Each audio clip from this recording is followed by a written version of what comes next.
Shinto. Shinto was Japan's state religion until 1946 after World War II. Shinto is not seen strictly as a religion anymore, but more as a way of life for all Japanese people. It is allowed to practice another religion along with Shinto. There is no founder, there is no God, there are no commandments, but it still teaches ethical lessons. There is no canonical scripture. Shinto religious texts are collections of ancient myths and teaching originally passed down orally through the generations. Kojiki, or the Record of Ancient Matters, 712 CE. Nihongi, or the Chronicles of Japan, 720 CE. Shinto in the royal lineage of Japan, such as the emperor, were closely tied together. Beliefs. Shinto has no moral absolutes, and every act of good or evil is circumstantial. Shinto originated with several ancient values that are no longer followed today. Women were subordinate to men. Imperfect children could be discarded. Everyone is born pure. It is later that we are infected by shumi. Things that are considered bad or evil are things that disturb kami, disturb worship of kami, disrupt the harmony of the world, disrupt the natural world, disrupt the social order. Shinto constantly believes in purification and pleasing their kami. There are many festivals, ceremonies, rituals for purification interacting with kami.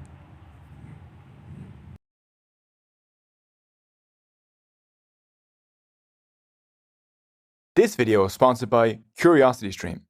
Get access to Nebula, a video streaming service made by your favorite educational creators when you sign up for CuriosityStream using the link in the description. This is a torii gate, one of the most recognizable symbols of Japan, alongside the cherry blossom and this electric mouse. Torii are also a sacred gateway in Shintoism, the indigenous religious practice of Japan. Even with an over 2,000-year history, Shinto has never been easy to define. The word Shinto wasn't even used much until the 17th century. But Shinto has its own shrines, priests, gods and rituals, everything you'd expect from a religion. But today, while over 80% of Japanese people participate in Shinto practices, only 3 to 4% identify themselves as believers in Shinto. And many Japanese people practice Shinto alongside Buddhism without any sense of contradiction. So, what is Shinto? Why are sumo wrestlers so salty? And what can the god of hair do for you? Well, let's find out.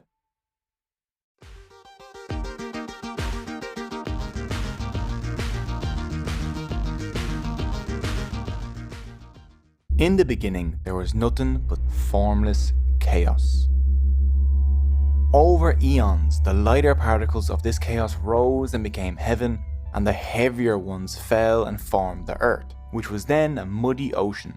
Between these realms, 3 heavenly beings, or kami, formed. They were followed by 7 more generations of kami.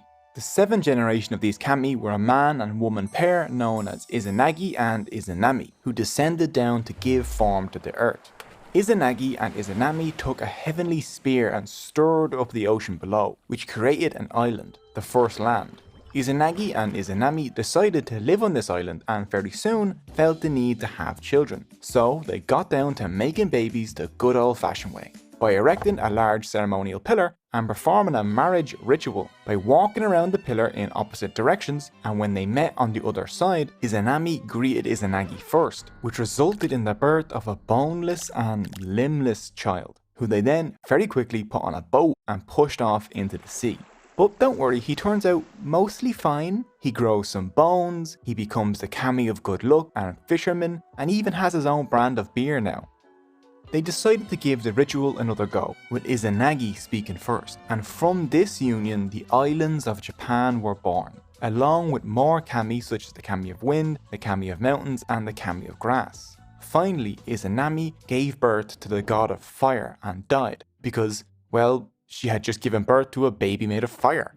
Izanagi, in his grief, killed the baby, cutting it up into pieces, which then became the volcanoes of Japan, and some other kami, like the dragon Watatsumi and the storm god and first sumo wrestler Takeme Kiruchi. Also at this point there was some human waste kind of just lying around, and from that some more kami were born, like the adorable clay kami couple Haniasuhiko and Haniasuhime.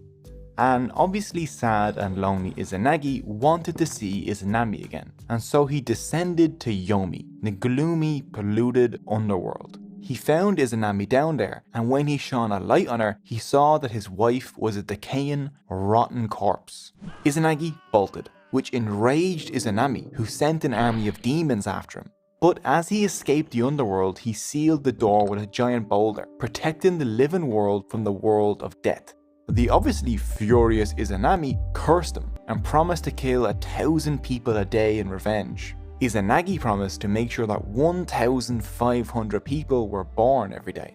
Izanagi, covered in the pollution from the underworld, wanted to purify himself, so he found a river to perform misoyi, or purification. As he washed, kami were born from the clothes he took off, and from each part of his body that he washed. Finally, he washed his face. When he did this, he created the most important kami, called the 3 precious children. From washing his left eye came Amaterasu Omikami, kami of the sun. From washing his right eye came Tsukuyomi no Mikoto, kami of the moon.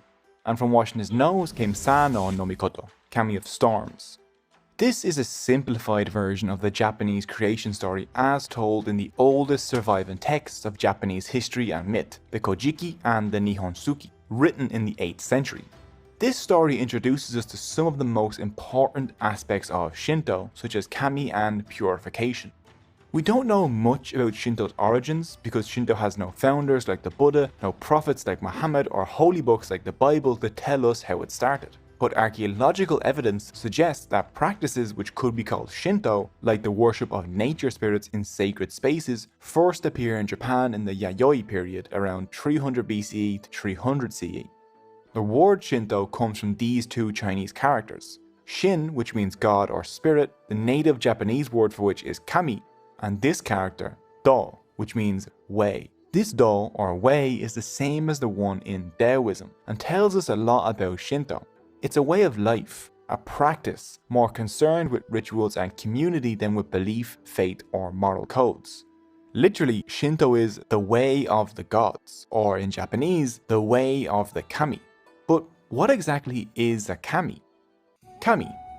To put it simply, Shinto is the worship of kami. The typical translation of kami into English is god or deity, but that's not a great translation.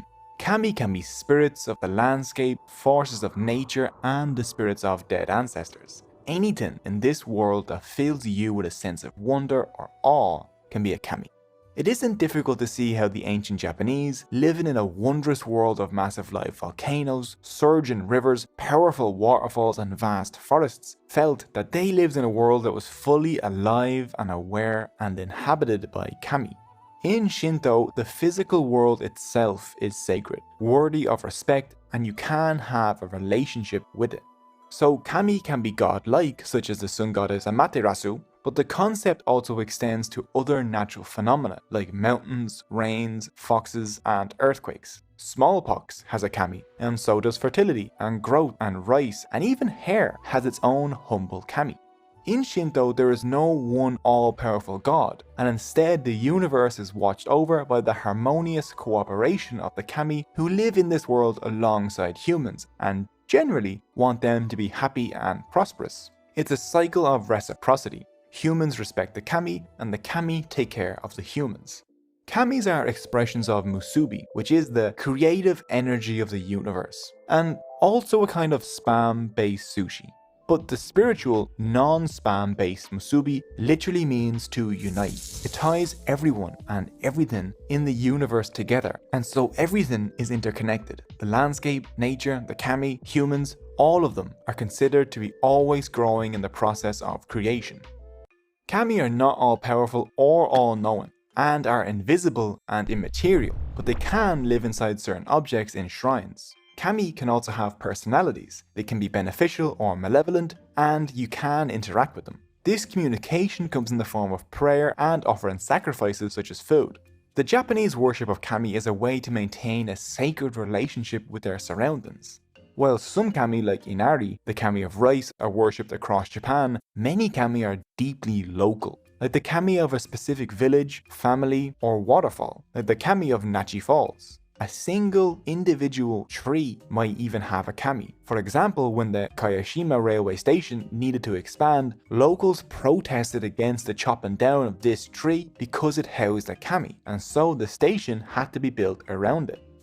Failing to perform the correct rituals or disrespecting kami can lead to punishment called shinbatsu, usually in the form of illness.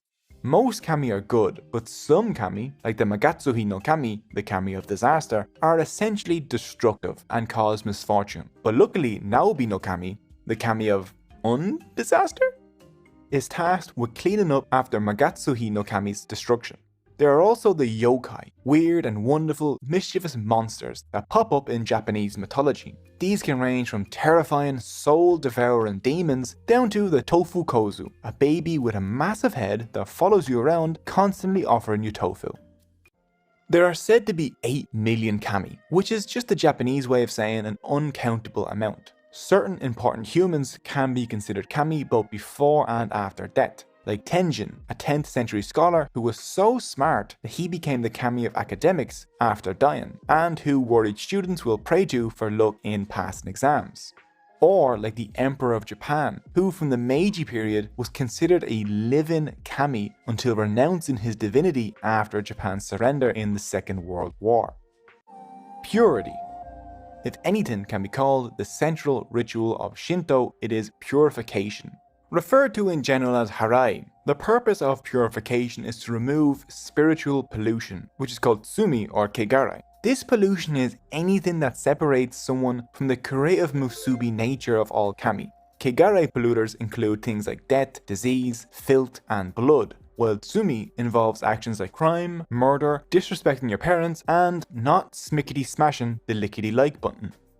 Pollution is only temporary in Shinto, and humans are not considered naturally impure, so it's not like sin in other religions. Shinto doesn't actually preach any ethics, and it has no reward-based heaven or punishment-based hell. In Shinto, nature is inherently good, and impurity is an abnormality that can be cleansed with a ritual. Impurity must be removed before interacting with a kami in rituals or prayer. That's why at the entrance of almost all Shinto shrines, you'll see a tank of water with wooden ladles. People use this to perform a form of harai called timizu. You wash your left hand, then your right hand, and then you pour water into your hand and use that to rinse out your mouth. Don't drink from the ladle, and for the love of Amaterasu, don't spit the water back into the basin. Spit it on the floor.